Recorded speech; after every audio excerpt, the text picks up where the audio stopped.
నమస్కారం. ఈరోజు మా వైఎస్ఆర్ కాంగ్రెస్ పార్టీ అధినేత మా నాయకుడు శ్రీ వైఎస్ జగన్మోహన్ రెడ్డి గారి పిలుపు మేరకు ఈ రాష్ట్రంలో కరెంటు ఛార్జీలు పెంచినటువంటి నేపథ్యంలో వైఎస్ఆర్ కాంగ్రెస్ పార్టీ పోరుబాట అనేటువంటి నినాదంతో ఈరోజు పెరిగినటువంటి కరెంటు ఛార్జీలు తగ్గించేలాగా ఒక నిరసన చేపడుతూ ఈరోజు చిలకలూరుపేట నియోజకవర్గంలో అందరం కూడా మరి కలిసికట్టుగా ఈ నిరసనని చేపట్టి ఈ రోజున ఇక్కడ ఉన్నటువంటి ఎలక్ట్రికల్ ఆఫీస్ దగ్గరికి వచ్చి ఇక్కడ ఉన్నటువంటి కన్సర్న్ ఆఫీసర్స్ ఏడీ గారికి డిఈ గారికి ఈ రోజున ఉన్నటువంటి పరిస్థితిని వివరించి వైఎస్ఆర్ కాంగ్రెస్ పార్టీ తరఫున మా యొక్క వినతిని వారికి అందజేయడం జరిగింది. మరి ఇదేంటంటే మీ అందరూ కూడా చూస్తూ ఉన్నారు, ఎన్నికల ముందు చంద్రబాబు నాయుడు గారు అనేక సభల్లో బహిరంగంగా వారు చెప్పినటువంటి మాట ఏమిటంటే, మేము అధికారంలోకి వస్తే కరెంటు ఛార్జీలు తగ్గిస్తాం, అవసరమైతే ఏ మేరకు అవసరమైతే కూడా ఏమని మాట్లాడారు అంటే యూటిలిటీస్ని ఎవరైతే వాడుకుంటున్నారో యూజర్స్ అంటే ప్రజలే విద్యుత్ని అంటే కరెంటుని అమ్మే తరహాలో విద్యుత్ రంగాన్ని ప్రోత్సహిస్తామని చెప్పి చంద్రబాబు నాయుడు గారు మాట్లాడారు. అలాగే ఏమాత్రం కూడా కరెంటు ఛార్జీలు పెంచం అని చెప్పి చంద్రబాబు నాయుడు గారు స్వయాన వారి మాటల్లోనే ఎన్నికల ముందు ఇచ్చినటువంటి హామీ. మరి ఇలాంటి మాయ మాటలు చెప్పి ప్రజలతో ఓట్లు వేయించుకొని అధికారంలోకి వచ్చాక మరి ఈరోజు ఏమవుతా ఉంది, కూటమి ప్రభుత్వం అధికారంలోకి వచ్చాక ఇప్పటికే మనం చూస్తూ ఉన్నాం. అంటే ఈ 6 నెలల కాలంలోనే ఇప్పటికే ఏదైతే చంద్రబాబు నాయుడు గారు మాట్లాడారో మేము కరెంటు ఛార్జీలు పెంచం, అవసరమైతే తగ్గిస్తాం అని అన్నటువంటి మాట పక్కకు పోయి ఈ రోజున ఇప్పటికే ప్రజల మీద 6,000 కోట్ల వరకు కూడా భారం రాష్ట్ర ప్రజల మీద పడింది.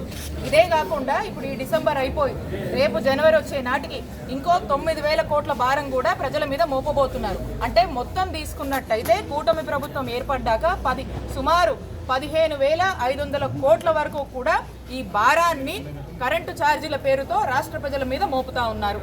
కాబట్టి ఇలాంటి ఒక సిచ్యువేషన్ని, ఈ పరిస్థితిని, ఈ భారాన్ని ప్రజల మీద పడుతున్నటువంటి ఈ భారాన్ని ప్రశ్నిస్తూ ఈ రోజున వైఎస్ఆర్ కాంగ్రెస్ పార్టీ చంద్రబాబు నాయుడు గారు ఎన్నికల ముందు ఏదైతే మాట ఇచ్చారో మీరిచ్చినటువంటి హామీకి కట్టుబడి ఉండమని వైఎస్ఆర్ కాంగ్రెస్ పార్టీ ఈ రోజున ప్రశ్నిస్తోంది. పార్టీ రాష్ట్ర వ్యాప్తంగా కూడా అన్ని నియోజకవర్గాల్లో అక్కడున్నటువంటి కన్సర్న్ ఎలక్ట్రికల్ ఆఫీసర్స్ సంబంధించినటువంటి ఆఫీసర్స్కి అందరూ అన్ని నియోజకవర్గాల నుంచి కూడా తరలి వెళ్ళి మరి రిప్రజెంటేషన్ ఇచ్చి కూటమి ప్రభుత్వం చంద్రబాబు నాయుడు గారి నాయకత్వంలో ఏదైతే ఎన్నికల ముందు చెప్పారో దానికి కట్టుబడి ఉండండి, ప్రజలకు ఇబ్బంది కలుగుతుంది అనేటువంటి విషయాన్ని ఈ నిరసన ద్వారా తెలియజేయడం జరుగుతూ ఉంది. ఇక మనం చూసాము ఏమన్నారు, బాబు షూరిటీ భవిష్యత్ గ్యారంటీ అని చంద్రబాబు నాయుడు గారు మాట్లాడారు. మరి ఈ రోజున పరిస్థితి ఏంటి, మేమంటుంది కాదు జనం ఏమంటున్నారు, బాబు షూరిటీ ఏమంటున్నారు, అంతా బోగస్, బాబు షూరిటీ బోగస్. అలాగే బాదుడే గ్యారంటీ అని చెప్పి ప్రజలే మాట్లాడుతున్నారు.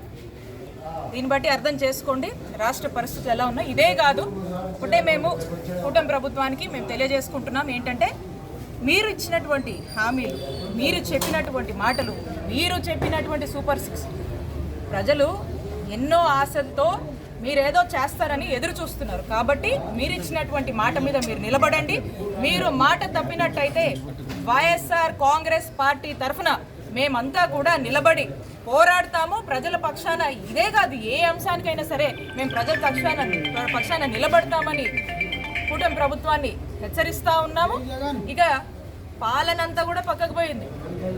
ఏం చూస్తున్నామన్న 6 నెలల నుంచి ఏమవుతుంది రాష్ట్రంలో, ఏమవుతుంది, ఏం లేదు, సూపర్ 6 లేదు, ఒక హామీ లేదు, ఒక ఇచ్చిన మాట గురించి పట్టించుకునేది లేదు, ఒక ఏదన్నా ఒక సెక్టార్ గురించి కానీ దేని గురించి కానీ ఒక ఆలోచన లేదు.